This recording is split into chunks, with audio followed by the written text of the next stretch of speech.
The latest news, national issues, the political scene, and conversations with prominent personalities.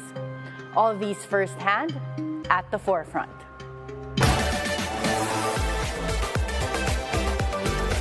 Good morning. I am Atty. Karen Jimeno. The African Swine Fever, the viral disease for hogs, had a recent outbreak in the province of Batangas, causing Filipino consumers to stay away from pork. Most affected was the municipality of Lobo in Batangas, now placed under a state of calamity as a result of the ASF outbreak.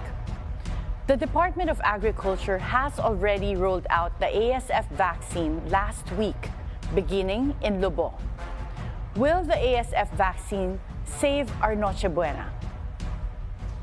Joining us this morning are the Department of Agriculture Assistant Secretary for Swine and Poultry, Dr. Dante Palabrica, and Lobo Batangas Mayor Lota Manalo. Good morning, ASEC Dante and Mayor Lota. Good morning, Atty. Karen. So let's start first, ASEC Dante. Can you give us a background? What is ASF? Okay, ASF is a disease solely by pigs and not transmissible to human beings.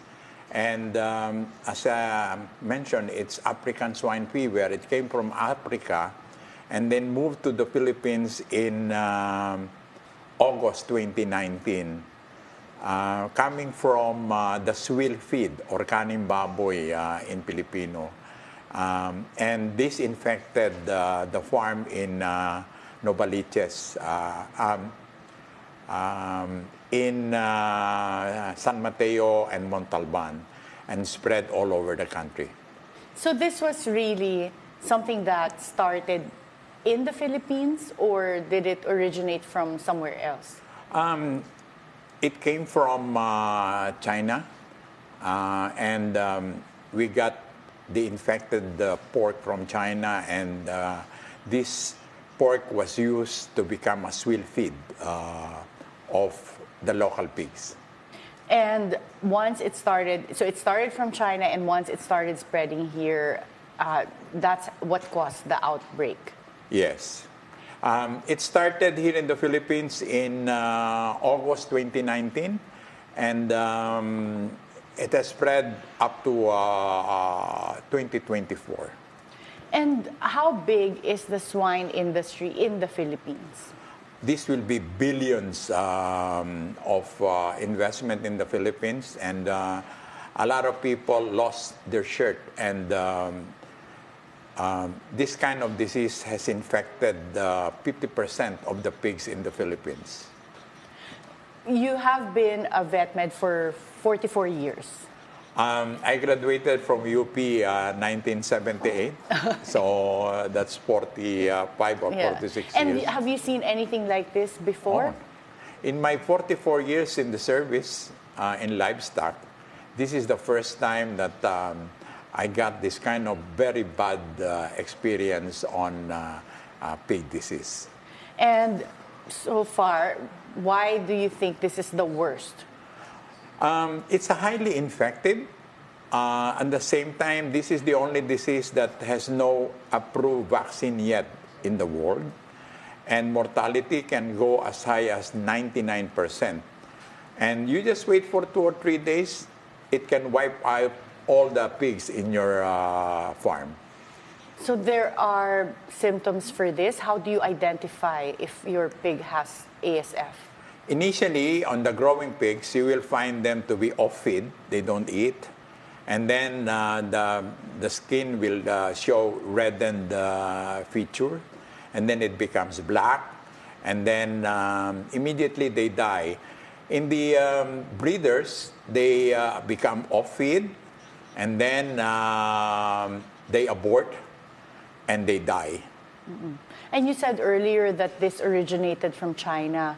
How did it arrive in the Philippines?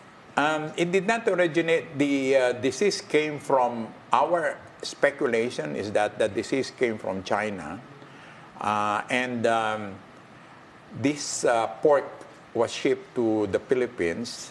And, this virus is a very tenacious very strong virus. It has thousands of spike proteins, and they can infect the pigs. So they were brought to restaurants, and that was 2019. And then it becomes a swill feed or kanin baboy and fed to our pigs in Montalban. So basically, when it was served to people, it did not infect people, but once it was included in the kaning baboy, that's how it infected other pigs. Yeah, this ASF does not infect human being. It attaches itself into the cells of pigs only. There should be nose-to-nose contact of pigs to infect the other pigs. Can the virus be killed by proper cooking, especially if you're serving it to pigs as well as kanin baboy? Yes, it can be killed by a high temperature, but as I said, it's a very sturdy virus. There are times that if it is half cooked, then you feed this to the pigs, then you will have problems with the ASF. Mayor Lota, how big is the swine industry in Lobo, Batangas? It covers almost 50% of our livelihood in Lobo, Batangas. So for our 26 barangays, we have already detected 21 barangays with ASF virus. So that's hard, and that's wide the scope of ASF in Lobo. And Lobo has been considered as under the state of calamity because of this. Yeah, we have declared our municipality in a state of calamity because it has really hindered livelihood. It affected a lot of families. And we need to, of course, provide them with financial assistance. So that was the big part of it, declaring the state of calamity. Before this year, before 2024, was ASF already present in Lobo, Batangas? Actually, since most of our farms in Lobo are smallhold, yung maliliit lang na magbababoy, kukonti lang yung mga malalaki talagang hog raisers o capitalists. So yun yung problema because yung biosecurity, ibig sabihin yung pagkocontrol talaga ng paano paano makakapasok ang virus. And with that, talagang masasabi mo na yung control, yung totoong pag-iiwas sa mga sakit na gano'n. And with that also, medyo nagkakaroon ng hindi maayos na flow ng information. Well, right now, kinoconsider ang bayan ko na ground zero for ASF. But I've heard from the grapevine or yung mga storya, nanggaling na rin sa ibang katabi kong mga bayan na also agricultural municipalities and also has bigger farms than ours. But because of that nga, ang daming mga, dahil nga kasi pag na-consider ka na red zone or with ASF, hindi ka na pwede maglabas ng baboy mo. So definitely automatic yan, hindi ka na makakabenta, wala ka ng livelihood, wala ka ng hanap buhay, magugutom ang pamilya mo. So nandun yung parang na itatago nila, ikikip ba nila for themselves because they invested it, nagkapital sila, paano ang pamilya nila. But so eventually kasi namatay lahat din eh. Namatay din yung kasi, mga baboy. Ang inventory namin, almost 30,000 baboys meron kami. Ngayon, as of the other day, 3,000 na lang natitira. Oh my na gosh. Baboy. Kaya talagang mabilisan ang aming pagtulong ngayon through financial assistance. And then, luckily, kami yung nauna sa vaccine. But hopefully, sabi naman ni Asec nung nagkaroon ng Senate hearing, na baka naman pwedeng tapusin within end of September lahat ay ma-vaccinate na because, or maturo ka ng vaccine because kailangan kasi nating habulin talaga, no? At kailangan mapagtibay natin or mabigyan ng yung suporta ang mga baboy, natitirang baboy, para makabenta pa din sila. But Mayor Lota, when you mentioned that out of 30,000, 3,000 yung natira, we're thinking of about 27,000 na namatay. But how was the carcass disposed of? Yeah, so when the ASF virus will be detected in your municipality or in my town, particularly, nagkaroon agad ng surveillance. Yun yung mga steps surveillance. So, pag na-surveillance and nagkaroon ng parang, ang tawag dito, biglang pagkamatay ng baboy, nagkakaroon agad ng testing. So, tinetest agad yung baboy. Tas naipadala kasi wala naman kaming testing sa aming bayan, pinadala sa region or sa Provet. nagkaroon agad pag nag-positive agad ng resulta, automatic considered ka na red zone within the 500-meter radius. And then pag namatay pa yung katabi, 1,000 meter radius naman. And then from there, yun na. Parang sunod-sunod na kasi as per ASEC kanina, sobrang bilis. Sobrang bilis ng pagkalat ng virus. ASEC, ano po ba ang tamang disposal pagka infected ng ASF, yung baboy? Ang tamang disposal niyan ay binabaon sa lupa. Sa dati kong pinanggalingan na farm, kailangan 10 feet below. And at the same time, meron ka dapat HDPE or cover para hindi pumasok sa linya ng tubig. Kasi it's against the Clean Air Act na sunugin ang baboy. At the same time, ang isang inahin 300 kilos. Mauubos yung gasolina mo para sunugin ito. At napakamahal. So in the case of Lobo na backyard farms, yung backyard na ito na namatayan na ng baboy, walang financial capability to do this. Kaya ang ginagawa niyan, binabaon na lang, hinuhukay, binabaon, at minsan nangihiram ng bako sa gobyerno para ibaon yung mga baboy. Ba't nagagawa po ba yun? Because as Mayor Lota mentioned, imagine yung puhunan ng isang family goes into the pigs. Tapos pag nakakuha ng ASF, yung gastos na una papadala pa for testing. So yung municipality ang gagastos doon. But if you have over 20,000 pigs na papadala, yung gasolina rin para buhatin at dalhin doon yung mga pigs for testing. Blood lang naman. Blood lang naman. Blood But lang naman. when you have to, then Sunod-sunod lang. 10 feet yung paghukay at sobrang dami rin, magastos din. As you mentioned, ASEC, kailangan din there's a sort of cover that's required that will prevent it from seeping into the water supply. So is the Department of Agriculture funding all of this, the proper disposal? Well, as I said, alam mo, just to bury ng 10 feet, it will cost you 200,000 pesos.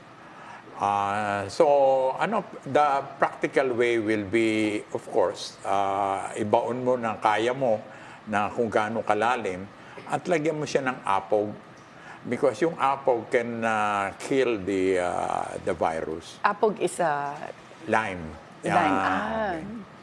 To Mahal add, din yun. to add lang po, tama po yung sabi ni ASEC, no, na kami din sa municipality namin, pag na-detect namin na gano'n, tapos namatay ng automatic, nag-identify kami ng burial area. Na sobrang ang hirap din kasi kailangan, sobrang lalim po ASEC, di ba po? And then, kailangan, hindi po kasi basta ibabaon lahat, tapos tatabunan ng lupa. Kailangan parang may apog pa siya, may ganito. And then, yun na nga yung sinabi ko na sobrang bilis ng pagkalat. So, ibig sabihin, parang hindi ka pwedeng mag-antay kasi babaho na siya. So, talagang lahat, kinausap namin barangay captains, dapat mag-identify kayo. And particularly pa, na hindi mo pwedeng gamitin yung lupa na yun na pinagbaonan and establishing a new structure for a certain period of time.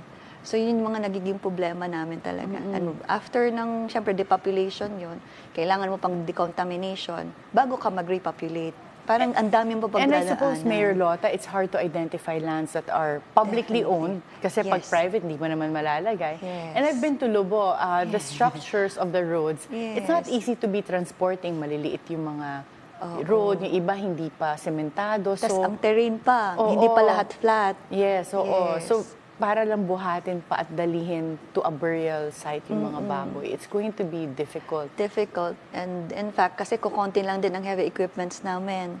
Kaya yun, kung sino yung mauuna, kung sino yung mas immediate na kailangan, talagang nangihiram na nga kami sa private companies. Para, syempre, maghuhukay ka pa yung mga backhoe. Tapos yun na nga. Kasi minsan, ang mga baboyan nila, nasa looban. Tapos yung dadaanan, hindi kayang pumasok ng mga truck. So, is the support from the Department of Agriculture sufficient? Well, sa Provet po, tsaka sa region, nagbibigay po sa amin ng mga apog. Para at least hindi nabibili. And then, continuous naman po yung sasama sa amin ng mga taga-Provet and region para sa surveillance team. No?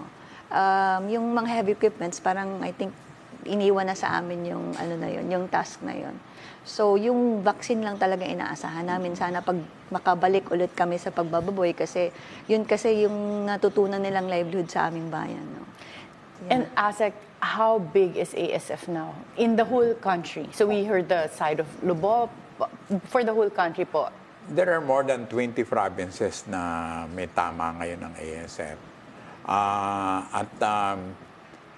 Maraming ginagawa ngayon ng gobyerno para wag kumalat ito. No? Number one is that we've set up checkpoints in the local government, let's say sa Batangas, para hindi lumabas yung mga may sakit na baboy. Pangalawa, dito sa Metro Manila, the BAI ay mayroong more than 14 checkpoints para to avoid magpingpong ang sakit mula dito sa north, papunta ng south, south papuntang north. So, yun ang dalawang ginagawa para hindi kumalat yung sakit. Pangatlo, meron tayong pangatlong border, yung National Meat Inspection. Pag nakalusot ka dito sa dalawang border na to, pagdating sa National Meat Inspection, sa slaughterhouse, sunog yan pag may nakitang sakit. They will test it. Kita kagad sa itsura ng baboy kasi huhugasan yung baboy eh. Makikita kung ang skin niya wala sa ayos, ang laman loob, wala may tama, sunog kagad yan. Para ang darating na pork sa market, supermarket at wet market ay siguradong malinis at maganda. Number two, we have increased our compensation or indemnification. No? Dati 5,000 sa grower, now it's 8,000 at sa breeder 12,000. And the third move is the vaccination na initial implementation namin ginawa sa Lobo. And ASEC, in terms of highest concentration, is it Luzon, Visayas, or Mindanao for ASF? Before the pandemic, Luzon, no? Ang number one. Number two is South, Cotabato and of Mindanao. And the third ay nasa Bisaya. And you mentioned kanina yung compensation that the DA gives to, depende, whether you're a breeder or a raiser. Paano po yung mga pag-monitor ng data? Because Mayor Lota mentioned before that because you are in danger of being tagged as well as a zone, and then yung all the costs incurred apart from losing the pigs, yung kailangan proper burial and mahal talaga siya. Paano niyo po ine-ensure that it's really monitored properly kung saan may ASF? Because the incentive not to report is very high. So if you're a hog raiser, hindi mo na lang, isisikreto mo na lang. That would be the most beneficial for the hog raisers. Yeah, ang tawag dyan, attorney, is pass break. If they see na may tama yung kabilang baryo, ipapass break yung kahit na walang tama. So we're monitoring that by blood tests to find out whether tumalo na sa kabilang bayan yung sakit. So sa compensation, importante ang local government kasi hindi naman babayaran ng department yan nang walang prosesong dinaanan na ang nagpapatunay ang local government. Let's say, mga tao ni Mayora, ang magsasabi, ito may mga lahat na pipirmahan. Kasi bawat isang farmer, 20 lang na baboy ang babayaran. Over and above, hindi babayaran ng gobyerno. And would you say, based on what we were seeing so far, that there will be no ham or lechon for Noche Buena this year? But before you answer that question, we'll have to take a short break. At the forefront, we'll be right back.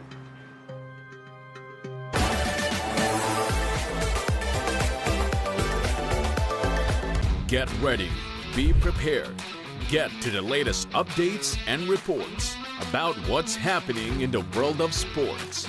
Hosted by the one and only Anton Rojas. Tune in to The Scorecard on BNC weeknights at 10 p.m. because on The Scorecard, sports is our business and business is our sport. on BNC, the Bilyonaryo News Channel. Your safety is on top of everything. Here are some important numbers in times of emergency.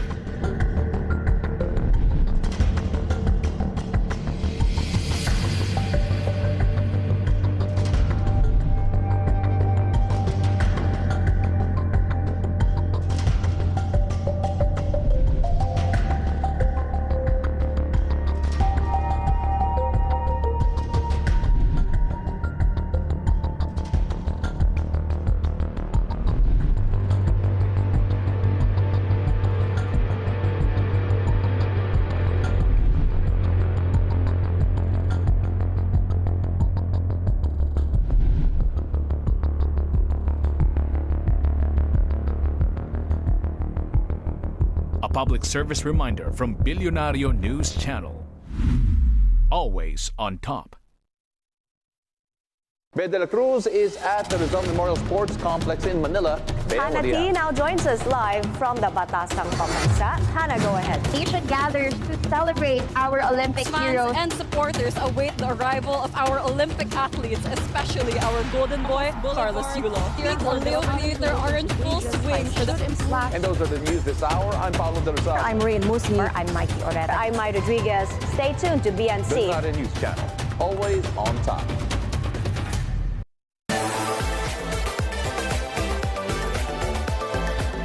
Welcome back at the forefront. And before the break, ASEC Dante, Mayor Lota, we were asking, based on your assessment so far, will there be no ham or lechon for Noche Buena this year? For our town, sa Lobo, most probably hindi kami makakontribute sa Pilipinas as a whole ng lechon because we're really trying to, yun, kukunti na lang kasi natira and trying to save kung anong meron. Although marami namang nagpapasok ng baboy din sa amin kasi it's safe naman to eat baboy eh. Siguro ang ano lang ng mga tao ngayon ayaw kumain ng baboy pero hindi naman natatamaan kasi hindi nagkakasakit ng tao. Pero as a whole, I think hindi makakakontribute siguro ang Lobo sa lechon for the whole Philippines. But we will try our best na meron kaming lechon sa aming Noche Buena. ASEC Dante, for the whole Philippines? For the whole Philippines, I don't think there will be any problem. Kasi, as I mentioned earlier, we're trying to control yung spread ng virus, ano? And there are provinces na ngayon ay nag-expand ng gusto to supply the country. I don't think there will be any problem dahil kayang i-continue ng production kasi ang isang inahin 10 kagad na biik ang ipoproduce niyan. So, given that nakokontrol natin ang movement ng mga may sakit na baboy para hindi mag-infect, ay kayang mag-supply yun ng baboy sa merkado nitong mga naiwan na piggery. What provinces po ngayon ang nag-expand? Ang Bulacan, as of now, Pampanga, and even Tarlac. No? Kaya pinakontrol namin ang galaw ng baboy na papunta dun sa mga areang yan. And would you say, ASEC Dante, that based on the expansion, are we allowing also imports of pigs? Yes, we're allowing the importation of pig. No? Kasi itong mga negosyante naman na to, alam na kagad na baka mabawasan ng supply. So, maaga pa lamang yan, 3 to 4 months, nakaayos na yan, nakaplangketa na kagad yan. Dahil it will take several months to produce the ham. No? Nakaayos na yan. And yung mga importing natin na ginagawa ay sa mga bansa na walang ASF. Sinisigurado namin na yung mga bansang walang ASF ang pinagkukunan nitong importation. So what countries don't have ASF just for the consumers to understand? Right now, ang China has ASF, Vietnam has ASF, Thailand, itong neighboring countries natin. Sa Europe naman, nandun na sa Germany, na merong mga pumutok sa Spain, at sa Russia. So ang safe na pinagkukuhaan po ay saan galing?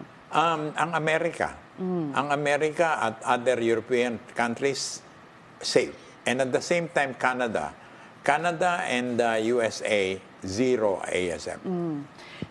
Mayor Lota, the estimate for the economic losses, they say that for Batangas alone, it's around 13 billion pesos.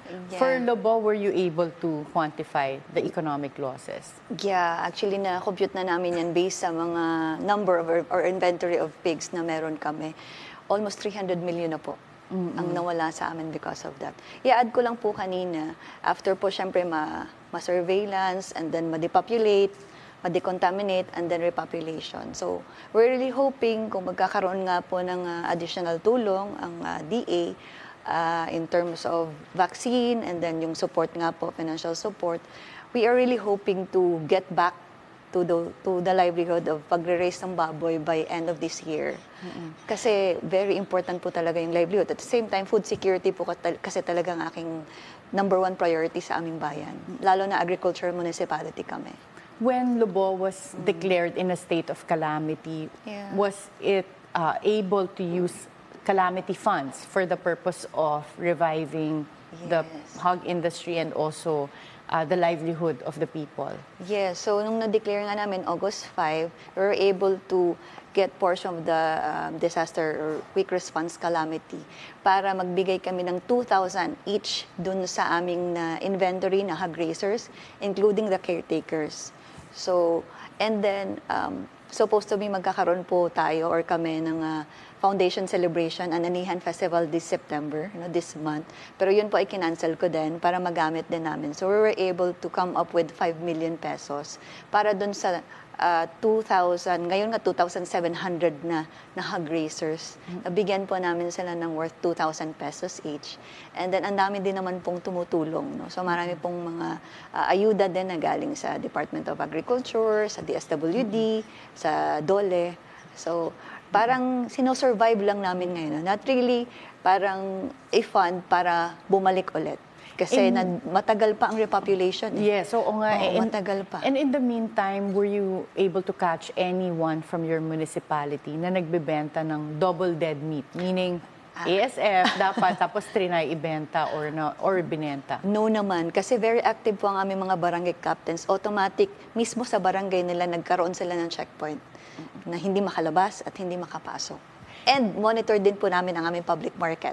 Okay. So at least we know that it's safe to buy meat there. Yeah. Asec Dante, is this a problem that we're facing in the Philippines? Are consumers safe from buying pork na hindi po contaminated ng ASF? Yeah. As I mentioned, bantay sarado ang Department of Agriculture. Yung sinabi kong tatlong checkpoints.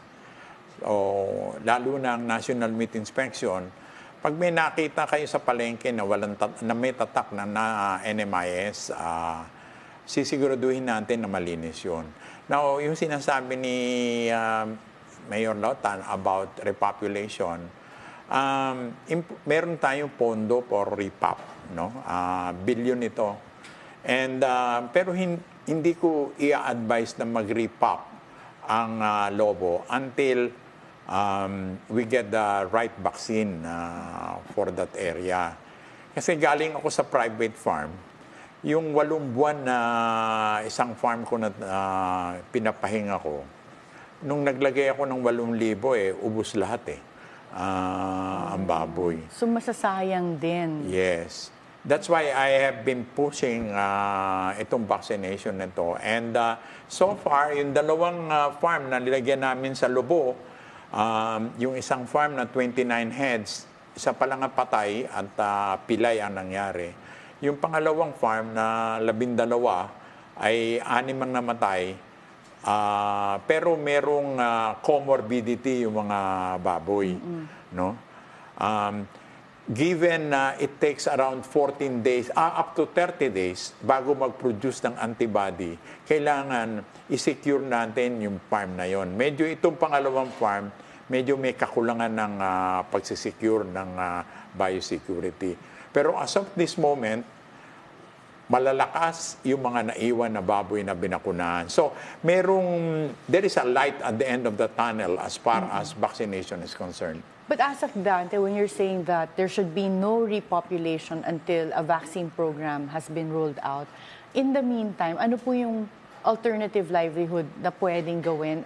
Is the Department of Agriculture also assisting LGUs to have alternative livelihood programs? Okay, sinabi ko, wag muna mag-repop para masigurado natin na hindi maaksaya yung pera ng gobyerno o taxpayer. Ang gobyerno naman natin ay nagpapatakbo ng pagbibigay ng livelihood like cattle, goat, no, and native chickens. Yun ang ginagawa natin. Pero importante natin na mag-resupply kagad ng baboy. Kasi basically, Filipinos are pork eaters. Ang taas ng konsumo natin ng pork dito sa Pilipinas. So, we're into that. As soon as makita namin na umepekto itong bakunang ito, actually, bago matapos itong buwan na ito, meron na kaming 1,500 na babakunahan sa Batangas at palilibutan namin ng lubo ng mga bakuna para siguraduhin natin na huwag tumalon yung sakit. Meron na akong 600,000 doses na ilalabas. Una, 10,000, tapos 150,000. Uti-uti, titingnan natin kung ano effect. Kasi monitored release to ng FDA. Kailangan mag-submit kami sa FDA na umiepekto. At merong private group na puro scientists ang titingin kung tama yung report namin. At siyang magsasabi na go or no go para sa vaccination. As you mentioned earlier, Asec Dante, the vaccine, ASF vaccine, has not yet been tested or it's not yet really considered as fully tested. With the risk sometimes of vaccines where it can cause fatalities, are the risks from ASF vaccine worth the risk to take? And I'm going to ask that question to both you and Mayor Lota, but we'll have to take a short break. At the forefront, we'll be right back.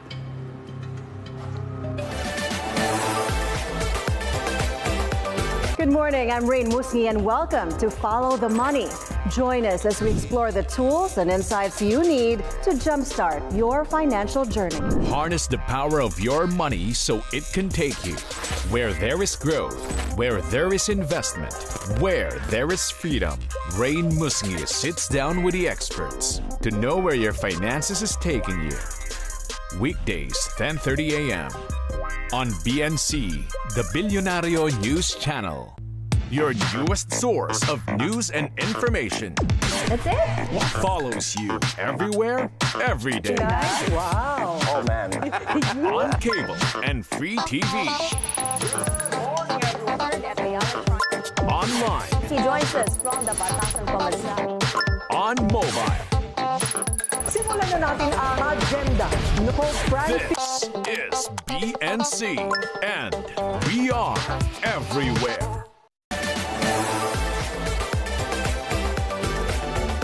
Welcome back at the forefront. And before the break, my question relates to the ASF vaccine. So it's still considered a vaccine under trial. Do you think it's worth the risk that it could bring if the vaccine is still under trial with respect to Lobo, the LGUs, and the Department of Agriculture? So I'll let you respond first, Mayor Lota. Is it worth the risk? Well, definitely. Gusto po sana namin na yung pwede nang ibakuna. Ibig sabihin, tapos na sana sa clinical trial kasi ang hirap po na i-take ang risk, lalo na sa mga maliliit na farms. Di po ba? Kasi parang yung ipupuhunan nila, yun na yung parang pinaka-pera lang nila. Tapos they're expecting na sana pag nabenta, bubuhay ulit yung family nila, pang education lahat. But with us kasi, syempre kung andyan na ang bakuna, of course, it's worth taking the risk. No? Pero sana, ang aming hope lang talaga to our national government na mabigyan kami ng tamang bakuna na pwede nang tumulong sa mga kababayan ko. No, so it's with them na. Let's see. Sana. So now let's It's hear with from the them national na. government. Asec Dante. Actually, this is not a trial. Napatunayan na matino itong gamot na to 2 years ago pa lang. Tinrial na to sa napakaraming farm, mga 16 farms. In the Philippines? Yes. And yung dati kong farm na ginamit ko ito eh. At nakita ko na may epekto. So, kaya malakas ang loob ko na i-endorso to. You know, I will not destroy my 44 years career na mag-i-endorso ako ng isang produkto na wala namang ipakikita. Itong bakunang ito ay kayang protektahan ng palakihing baboy. No, ibig sabihin grower, hindi yung breeder. Kaya nga sabi ni Mayor kanina, maraming mga recutitos kaming ginagawa, no? Kasi monitored release to ng FDA. We have to follow them. Kailangan kukunin namin ng dugo ng baboy, a certain percentage. Pag nakitang negative, pwedeng bakunahan. Number 2, kailangan grower lang, hindi pwedeng inahin. Number 3, kailangan pumirma yung mga magtetest. And pag namatay dahil sa bakuna, babayaran ng gobyerno. Pag may namatay? Yes, Okay. dahil sa bakuna. Now, as of now, taxpayers natin ang bumili nitong bakunang ito. At inuuna namin ang mga backyard para matulungan silang tumayo agad. So, again, I will repeat, this is not a trial. This is a controlled release ng bakuna. And I guess when we say trial, it's some of the vaccines sometimes are classified still at the trial stage. And like what we had when we were taking COVID vaccines. So yun po ba ang classification ng ASF vaccine from a medical standpoint? No, it's not a trial. It's actually release na ng bakuna. Kasi nakita na umepekto eh. Okay. So, but kinukontrol namin ng release so that, you know, more and more data will come in. But as you mentioned... I just wanted to raise the Mayor Lota. I heard that in Batangas, there were piglets that died because after taking the vaccine. I wouldn't say because. It's just after. So, is that true? Yeah, for the 41 na nabakunahan, na first na na-roll out nila ng vaccine, 5 una. Pero last week, nadagdagan ng 2. So 7 na. And there were piglets po ang binakunahan po kasi nila. Because of the restrictions, ang dami po kasi talagang criteria eh. Hindi ka pwedeng magbakuna pag ganito, hindi growers. Kaya nga siguro ang prayer ko din, baka sa susunod, yung hindi lang yung category or yung group na yon, yung growers, baka pwedeng inahin din kasi manggagaling kasi doon. And with those na namatay po, actually namatay sila dahil may virus pa rin po sila.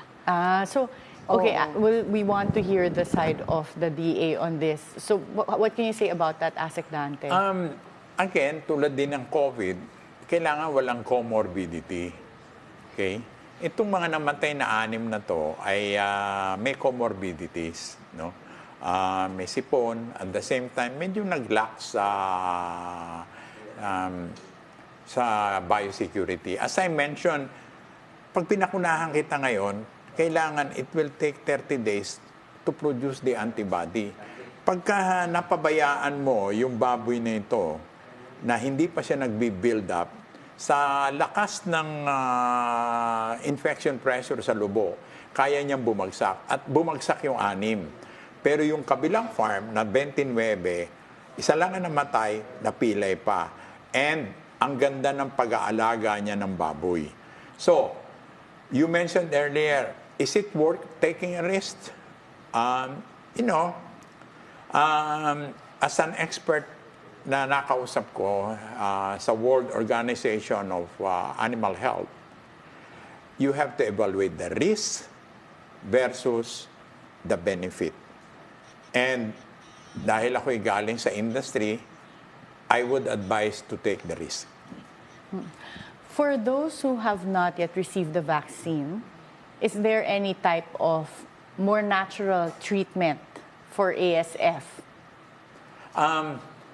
Alam mo, doon sa pinanggalingan kong farm, milyon-milyon na yung ginastos ng aking kumpanya noon for biosecurity. At hindi kaya ng ordinaryong farmer kung we are going to talk about biosecurity. Walang gamot dito eh. Kahit na walo-walo instead na pito-pito, ay hindi kayang gamutin itong sakit na to.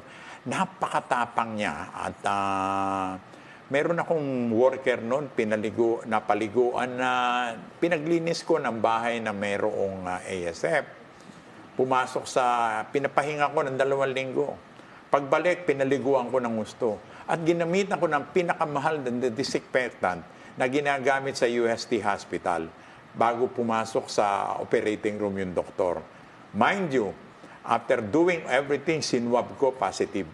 Yung pig. Yung tao. Na 2 linggo na nagpahinga, naligo na, nag-shampoo na, ginamitan ko pa ng disinfectant, pag-swab ko positive. Ganun katindi. Pero positive siya as a carrier. Hindi Carrier. naman As a That's why carrier. to clarify, pag sinabi positive, naisip ko agad may sakit ng ASF, but it's the being a carrier. Carrier. Again, Yes, hindi ganun ito tumatama talaga. sa tao.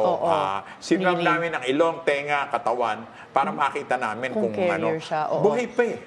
Oo. So, pwede ang carrier pala, pwedeng tao rin. Yes. Mas malaki ang tsansa na pumapasok ang farm dahil sa tao. Kaya nung bago kong malis sa farm, nilockdown ko ng 26 days yung mga trabahador eh. Walang uwian. Iyakan yung mga nanay eh.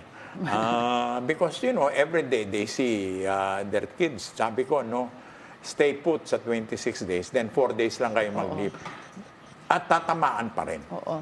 And Mayor Lota, what do you do to ensure now yung biosecurity ng borders of Lobo? Yes, aside sa checkpoint na pinapatupad per barangay, talagang number 1 po ang biosecurity. And katulad na ang sinabi na ang Lobo kasi ay karamihan, kung hindi man 100%, 90% ay puro smallhold. Ibig sabihin talagang yung mga maliliit na mahina ang kanilang biosecurity.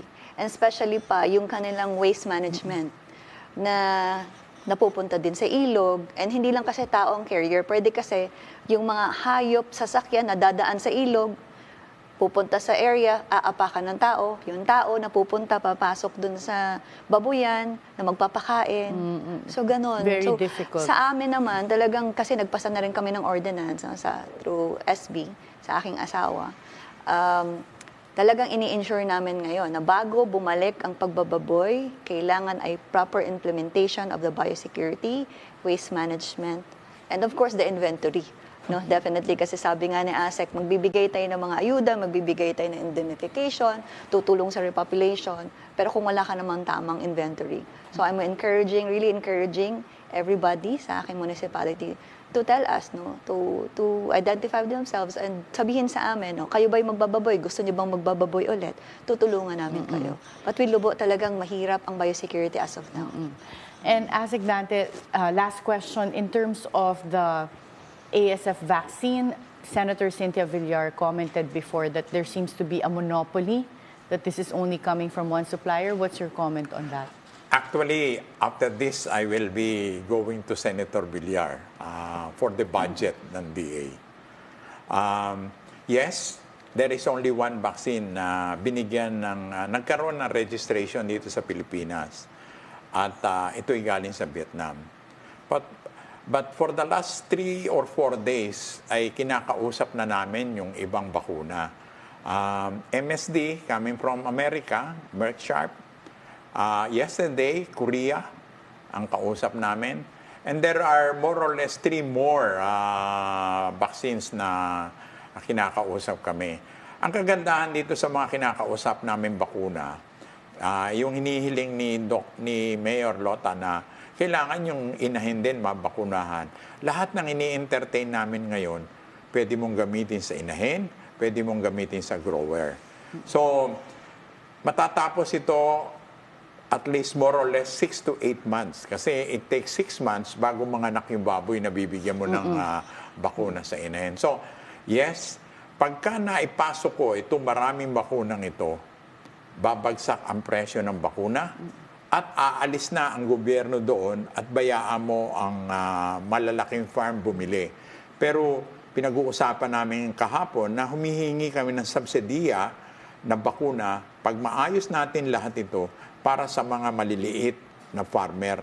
Kasi yun ang importanteng tulungan natin.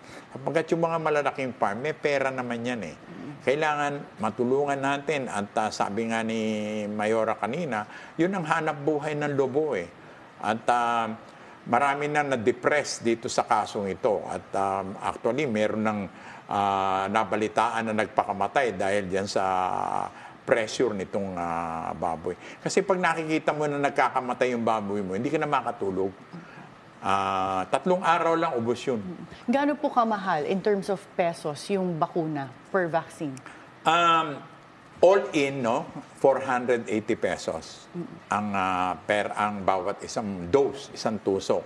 Pero pag naipapasok ko itong mga ibang bakuna, babagsak yung presyong yan. And right now, libre po ito? Yung taxpayers po natin ay binili natin ito. 300 million po inallocate ni Secretary Chu Laurel at libre for the meantime.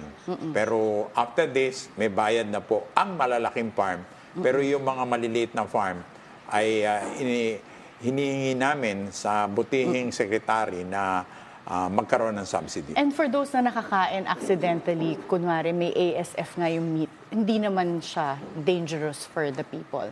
Hindi. Tulad ng sinabi ko, yung virus na to only attaches into the cells ng baboy. Kailangan maghalikan yung baboy eh. Okay. Para ipalipat niya yung sakit. Hindi to through the air. Okay. Kailangan yung sa tao naman, kahit nang kainin mo yun, walang effect. That's great. Mayor Lota, any last words from you? Well, kanina napakinggan ko si Asec na hindi agad makakabalik kasi even yung tao niya kailangan ikulong. Talagang ang prayer kasi sana namin is makabalik agad after repopulation kasi of course naintindihan namin na may number of days bago mag-repopulate. Pero sana nga po with this, ngayon na information na narinig ko na hindi pala ganun agad makabalik. Ang prayer lang namin is matulungan pa rin kami na mabigyan kami ng suporta in terms of financial assistance. And then yung livelihood, yung dole naman kausap namin ay sana hindi kami pababayaan. Although sabi na bibigyan naman kami ng mga bakunang libre, baka po pwedeng payagan din ng LGU na mag-procure din ng vaccines in the future kasi kailangan din talaga namin suportahan. And yun, although kami ay agriculture municipality, na-consider na rin naman ang lobo ng tourism. So hopefully we can really introduce another livelihood for my constituents. Pero yun, sayang po kasi talagang malaki pong parte ng livelihood namin ang pagbababoy. Thank you so much, Mayor Lota, and I hope just listening here, the other LGUs can learn from your experience. Thank you so much, Asec Dante. I'm glad that we were able to have an LGU and the Department of Agriculture meet on this issue here at the forefront. The Department of Agriculture is now working closely with LGUs to handle the ASF problem by the horn. They expect pork supply and prices to stabilize in time for the Christmas season. For the moment, the public can only hope that this problem will come to an end soon. Be timely informed, be insightful of the news. Always stay at the forefront. Join us again on Monday for meaningful conversations that would help you form an objective personal opinion. This is Atty. Karen Jimeno. Thank you for spending your hour with us.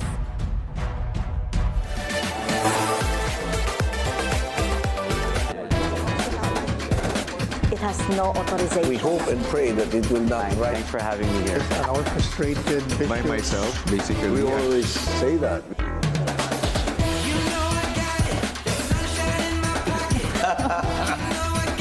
It depends. A well-concerted effort. Perhaps I can reiterate. My greatest beefsteak. Iba pa tayo. I'm Atty. Karen Jimeno. Join me at the forefront as we zero in and discuss the details of some of the most pressing national issues that our country faces. You mentioned there are 5 PNP officials who are also involved. Who are these 5 PNP officials? What makes the PAOCC more effective in dealing with organized crime? The political scene and government issues. These should be our concern, and we're taking you at the forefront. Ako si Corina Sanchez Rojas. Ako si Pinky Webb. Simulan na natin ang agenda. No show sa hearing si VP Sara at ang mga taga-Office of the Vice President. Budget, hawak lang ng 2 tao. Pangbubudol na naman po yan. Mananatili muna sa Campo Crame si Pastor Apollo Kibuloy. Yung kaso po nito ay non-bailable. At sa East Timor si Pope Francis para isulong ang interreligious harmony. Sa bawat issue may anggulo at ang balita may agenda. This is the Scorecard, where you score the latest news and in-depth views. I'm Anton Rojas, and this is tonight's roundup. On the Scorecard tonight, feel like you're somebody who has that desire. Tell us about your experience. Get ready for a thrilling clash, thrilling hostilities, and keep your eyes on the prize. Sports is our business, and business is our sport. This has been the Scorecard. 10 p.m. on BNC, the Billionario News Channel. At BNC, morning means business. The numbers and the stories that drive the economy and shape the world on Basis Points. Weekdays, 9:30 a.m. Cultivate a growth mindset and see where your finances is taking you on Follow the Money. Weekdays, 10:30 a.m. The stories behind successful micro, small, and medium enterprises on Pathways to Success. Weekdays, 11 a.m. Sit down with the trailblazers, the disruptors, and the titans of the industry on Industry Beacon. Weekdays, 11:30 a.m. Business as usual every morning. Only on BNC, the Billionario News Channel.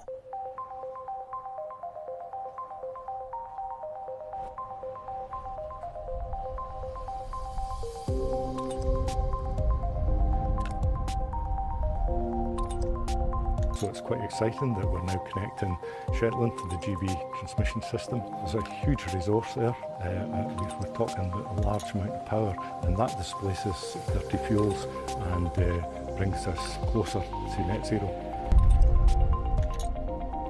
People are looking out their windows at these huge turbines that are producing far more power than we could possibly ever use, and at the same time having to wonder whether or not they can put their own heating on because of the cost of electricity here. So they're justifiably angry that there's so little benefit to the islands from these projects.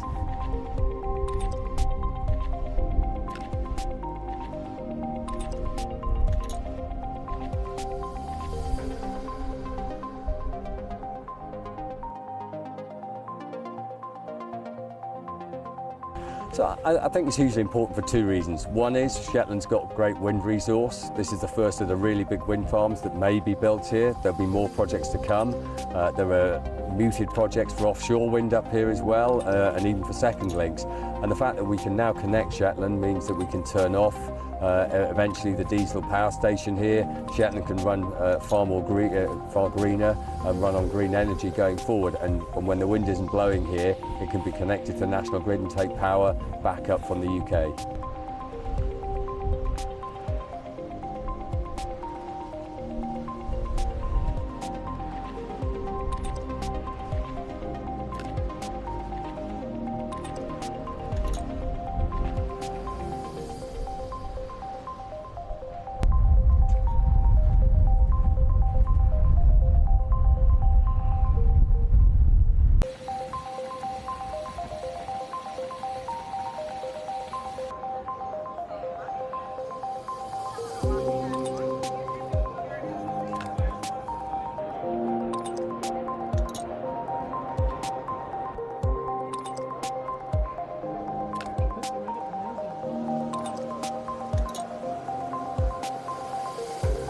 We really strive to be a sustainable company, and we look at the whole life cycle of a product to minimize its environmental impact. And we see the highest impact comes from the use phase. So if we offer an appliance that has a low energy consumption, we make a real contribution to protecting resources.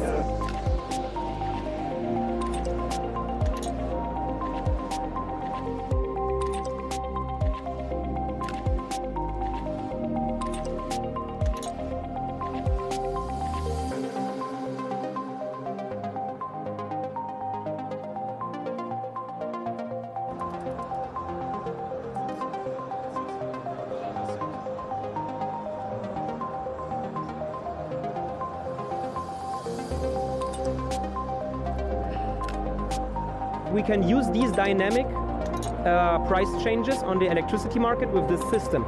Charge the batteries when there is the electricity price very low, and then use the stored energy in the house later when the energy is very expensive. And this basically reduces the power costs to around 6.8 cents for 1 kilowatt hour. The regular price for 1 kilowatt hour in Germany for electricity is around 40 cents.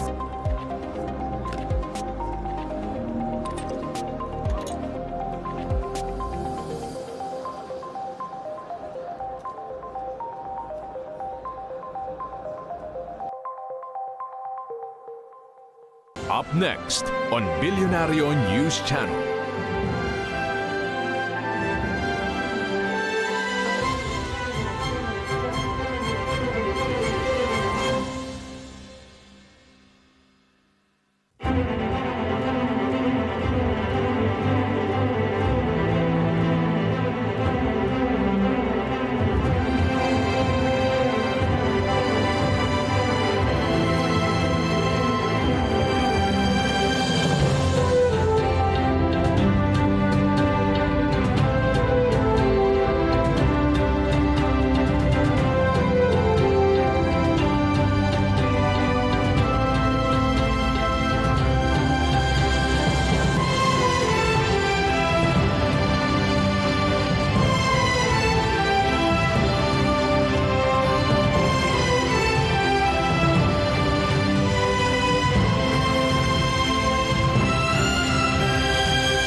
This is the scorecard where you score the latest news and in-depth views. I'm Anton Rojas, and this is tonight's roundup. On the scorecard tonight, feel like you're somebody who has that desire. Tell us about your experience. Get ready for a thrilling clash, thrilling hostilities, and keep your eyes on the prize. Sports is our business, and business is our sport. This has been the scorecard. 10 p.m. on BNC, the Bilyonaryo News Channel.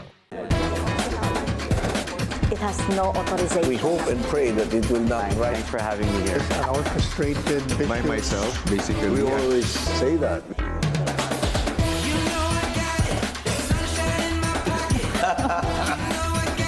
It depends. A well-concerted effort. Perhaps I can reiterate. My greatest beef steak. Iba na iba pala yun.